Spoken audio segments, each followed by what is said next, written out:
A lot to figure out over the final full month of the regular season of November. Coaches to be hired, assistants to move on, all of those things. But there are games to be played. Our six-pack of picks, Pete. Let's just start the late night game in Salt Lake City, late night on the East Coast. College game day will be back in Salt Lake. Cincinnati hasn't lost since its opening game against Nebraska. A couple of dynamic quarterbacks in this game. Who are you taking? You're taking the Bearcats, who are a pretty sizable underdog in front of the mighty Utah student section, or are you going with the home team? What was the stat Marissa gave us of Utah at night under Whittingham? It Here, was got it right here. You got it right there. 60 and 14 in Yes. games that start at 7 Eastern time or later, but 4 of those losses last season, 2-0 this year. Yes. Stop me if you've heard this before. There's some quarterback ambiguity at Utah as we sit here on Wednesday morning, Rece. Mm-hmm. We are unsure as of now. Kyle Whittingham has made very clear. It could be Bird Ficklin making his second career start. Bird Ficklin looked great, by the way, against Colorado. What a great name, too. Oh, yeah. From Muskogee, Oklahoma. I told their SID, Keeler McJunkin, that it's hard for me to tell someone named Keeler McJunkin that someone else sounds like a comic book character. Yeah. Yeah. But Bird Ficklin from Muskogee, Oklahoma sounds like a comic book character. So we'll get updates as the week goes on. Tuesday was really their first full practice. Dampierre was not on the injury report, which when you're dealing with Utah doesn't really matter. Right. Yes. So that was last week. This week and last year too. Yes, exactly. So we'll see Wednesday night how they try to trick us again. They could really trick us by telling us the truth, right? Yeah. If they just told us, we go, yeah, probably not. Brendan Sorsby, the Cincinnati quarterback, we know he'll be playing, and he has been excellent this year. We saw Nick Saban break him down in the film room last year. I'm getting some buzz as I re-quarterback poll here for this week or next week, Rece, that Brendan Sorsby could end up as a first-round NFL draft pick this year. Now, that's not definitive, but he has entered, I would say this safely, he has entered the top 3/4 conversation amongst quarterbacks in college football this year. And he was not in the top 3/4 conversation. People were intrigued by him. Remember, they started really hot last year and then they lost 5 in a row to end the season. And he even admitted he was trying to do too much, turned it over a bunch. But if our listeners have not seen Cincinnati's Brendan Sorsby, he is a 6'4", almost 240. One scout comped him as like a bigger Baker Mayfield because he can really still move at that size. And there just aren't a lot of quarterbacks running around America who are that size. So really intriguing, special player. And look, like Cincinnati's talented, right? Dante Corleone, top 50 type player. Golday, the linebacker, top 50 type player. The tight end, Royer from Ohio State, from Cincinnati Elder. He's the top. Like they have like 4 real high end first 2-day NFL prospects. So that's a good core for a Big 12 team. That's a really good core. Can they go do it at Utah at night? I don't think so. I think Utes win by field goal. I think I'm riding with Utes too. Cincinnati has given up a lot of yards a lot of different times. Kansas probably should have beaten them. I think Cincinnati's a really good team. They're still going to be in the thick of the Big 12 race, even with this road loss, if they were to get it. Utah is not, it's unlikely because of the head-to-head tiebreakers that they would have lost, but Utah's not completely out of the Big 12 race. If they could get some chaos around them, they would be if they lose this game. Again, long shot because of the head-to-head losses to BYU and Texas Tech. But, they could throw things into a 4-way tie at the top as we had last year, some such thing, and maybe they get one of the spots.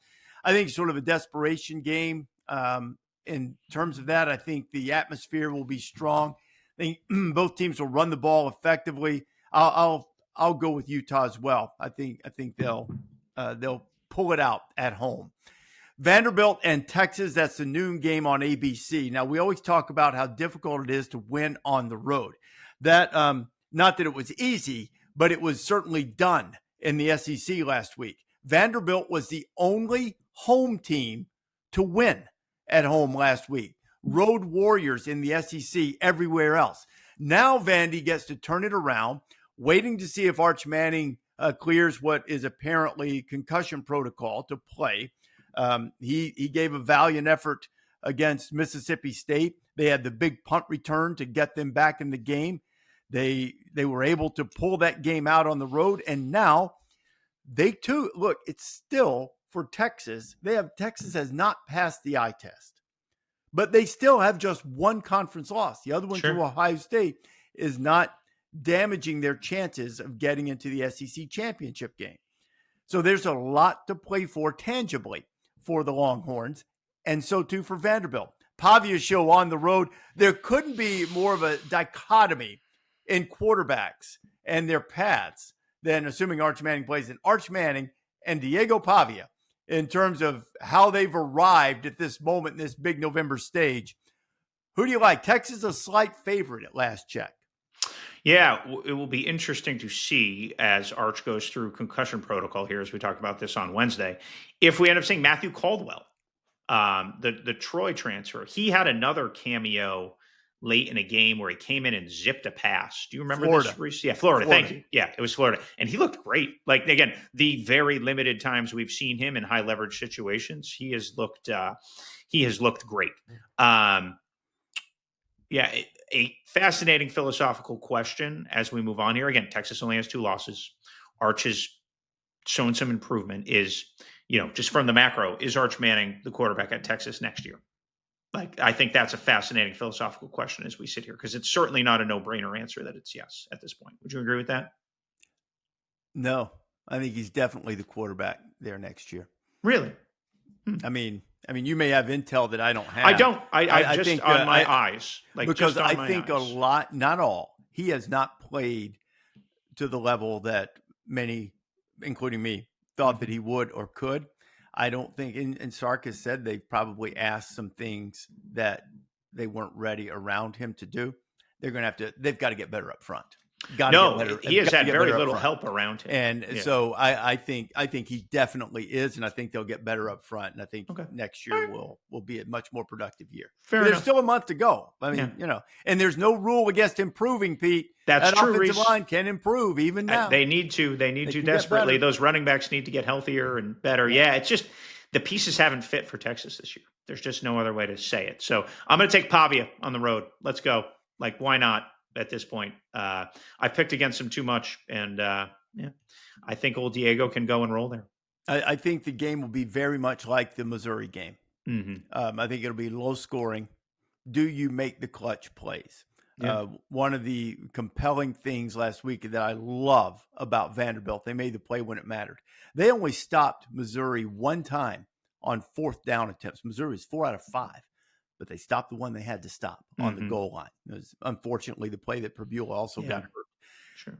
They stopped the Hail Mary half yard away from tying or going for 2 and winning the game. They made the plays. If in a season in which the margins are razor thin, Vanderbilt has made plays to win games. Mm-hmm. Texas has been looser, but I'm going to ride with the Texas defense. I think the Texas defense slows down Pavia and the Vanderbilt offense much in the same way that Missouri did last week, but they held them like under 250 yards, I think. So I'll ride with the Texas defense and say that the Longhorns win a game in which neither team reaches 20 points. So one difference between us there. Great defensive game. This one might not be much of a defensive game. Really important game in the American. It was also under consideration for a game day trip. Navy and North Texas. Navy leading the nation in rushing. Drew Mestemaker, Pete's man crush, the quarterback for North Texas, never started a game at the varsity level in high school. Held up a little sign in his locker that looked like Wilt Chamberlain when he scored 100 points and said 608. Threw for 608 yards. Wow. They're going to be running up and down the field. You got Navy or North Texas, Pete? How can I go against my man crush, Rece? Drew Mestemaker has been one of the great stories in college football this year. Look, Navy's found ways to win games every way possible this year. Give Brian Newberry and Blake Horvath a lot of credit. This is a great quarterback matchup. It's one of the best G5 quarterback matchups of the year. A little bit contrast to styles. I think Old Navy try to keep the ball away from Drew a little bit. I've been told that campus they'll have 11,000 students at their last 2 home games. Jared Mosley, AD, told me that over the weekend, which that's a lot of students for Old North Texas game. So, do you know Nora Jones went to North Texas, as did Stone Cold Steve Austin? Because you told me. Okay, yeah. All right. I didn't know Stone Cold Steve Austin. I thought that was a good fun fact, man. Nora Jones, North Texas. They have a great music program there. So they will be singing their victory song on Saturday. Their only loss against USF. USF sort of pulled away from them late. Navy has USF coming up in a couple of weeks. Navy is yet to lose, but they've played the easiest schedule in the country. I think wild game. I'm gonna go with the Mesta Makers too, and say Mean Green gets the victory there. Also, by the way, potential coaching candidate if you are brave. Who knows? World's largest. Eric Morris. Oh yeah. He's found some quarterbacks now. Like if you go through his history. Think it's like Cam Ward, Mateer, now Mesta Maker, right? And he was with the Texas Tech crew when Mahomes was there. Like he's touched a lot of Baker. Because remember Baker started Baker was there at Texas Tech as a walk-on. So played well. Yes. Felt he was getting the short end of the stick and probably was sort of like Mesta Maker in high school. Yeah. You got guys that started in front of him. One's a catcher at Baylor on the baseball team. The other one's back up at Louisville. Yeah, who's a good player, by the way. He's a good player. He's probably. I think they expect him to be the quarterback of the future, right? Yes. Is it Deuce Adams? Is that right? I believe it is. Yes. Okay. I believe it is. Yeah. Okay. We'll check that Pete will check that while I'm setting up the next game to make sure that we're right there. The world's largest outdoor cocktail party in the finest city in the state of Florida, Jacksonville, Georgia, and Florida. Only once has an interim Florida coach knocked off the Dogs. That was Galen Hall. Galen Hall took over in 1984 after Charlie Pell was fired for what now is standard operating procedure, and that is providing players with funds. Galen Hall then had Kerwin Bell at Were they Pell Grants?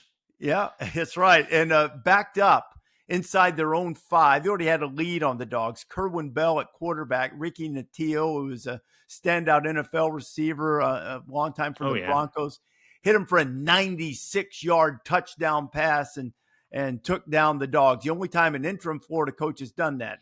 Interestingly enough, 5 years later, Galen Hall was also dismissed for also issuing, or his part in issuing, what Pete just referred to as Pell Grants. Isn't it funny now? None of that even matters anymore. Dogs and the Gators. Now you get fired for not having enough of it. Yeah, exactly. Dogs aren't as big a favorite in this game as one would expect, as Billy Gonzalez comes in as the interim coach for Florida.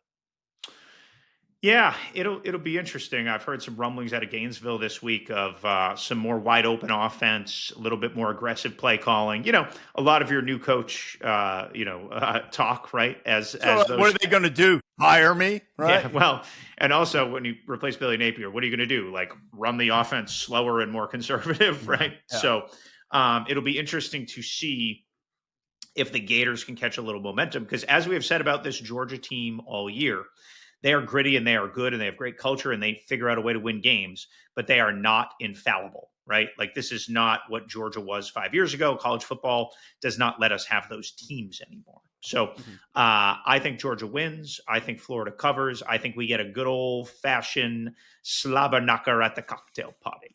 Yeah, I think I just don't see a world in which Georgia loses this game. They're not going to blow them out. Florida's going to fight. They'll probably surprise them. Florida might even run something new or some trick play or something and jump on them 7 or 14-0. Dogs have shown the ability to come back.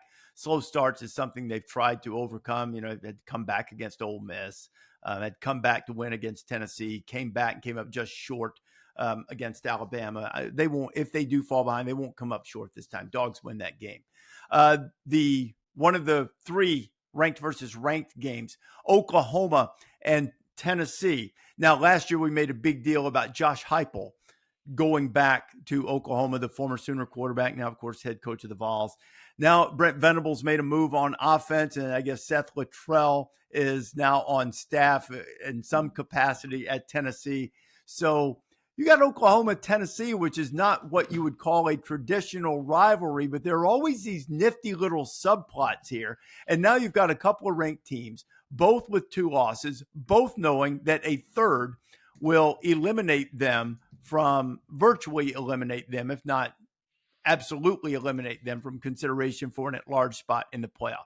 So there's some desperation in prime time. There's a little bit of bad blood, probably wouldn't be fair, but intensity and knowledge. Spicy subplots. Spicy subplots in this game. Who you like? You like the Sooners or the Vols? I like the Vols in this game. I'm a little worried about the Sooners, Rece. Just if you look at the way the rest of their schedule unfolds, and John Mateer's hand is improving. It'll be interesting to see if he's still wearing that thumb splint. It's been a bit of a struggle for him, and it's hard to run a guy with some abandon if your hand is going to be exposed there. So it will be interesting to see how much at this juncture they can let him rip. So I think this is a low scoring game. I think these are 2 good defenses, and I think Tennessee figures out a way to win at home. So do I. I think Tennessee wins the game at home. They'll make more big plays than Oklahoma, both in terms of creating negative plays for the Sooners with sacks and tackles for loss and explosive plays on offense. I think the big play edge will go in Tennessee's favor. That will be the difference in the game. Now, Oklahoma's got a great defense too. It'll have to carry them, I think. So if they can, Joey Aguilar has at times, he's turned the ball over some in moments. That Sooners can get that. That's the key to the road win for Oklahoma, is if they can force mistakes. But I'm not betting on it. I'm going to go with Tennessee to win that game and stay in it. Now our deep cut game before we get the Pac-12 back, the 2-pack, the first of a 2-pack between Washington State and Oregon State. Oregon State has 1 win on the season. They too have an interim coach in Rob Akey. Washington State has, they've come close to winning a couple of big-time road games against Power 4 opponents. They had a shot at Ole Miss, lost by 3, had a shot at Virginia, lost by 2.